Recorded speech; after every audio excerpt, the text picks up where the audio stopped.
खुश खबर आनंदाची बातमी. सर्व लाडक्या बहिणींसाठी खुशखबरी आणि आनंदाची बातमी घेऊन आलेलो आहे. होय लाडक्या बहिणींनो, तुम्हाला प्रश्न पडलेला होता की ज्या लाडक्या बहिणींना पती नाही आहे आणि वडीलसुद्धा नाही आहे, म्हणजे पती होता त्यांच्यासोबत घटस्फोट झालेला आहे आणि त्यांचे जे आहे वडील जे आहे या जगात नाही आहे, त्यांच्यासाठी सुद्धा एक सरकारने महत्त्वाची जी आहे अपडेट दिलेली आहे.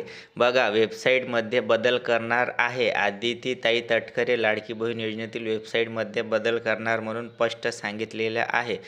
याच्यामध्ये ज्या महिलांचे पती किंवा वडील ह्यात नाही, या महिलांसाठी वेबसाईटवर एक ऑप्शन तयार केला जाणार आहे. यामध्ये महिलांची त्यांच्या नावाने किंवा पतीचे सर्टिफिकेट किंवा घटस्फोटीतील कागदपत्र अपलोड करावी लागणार आणि तुम्हाला पैसे 100% येणार. हा व्हिडिओ जास्तीत जास्त महिलांना शेअर करा. धन्यवाद.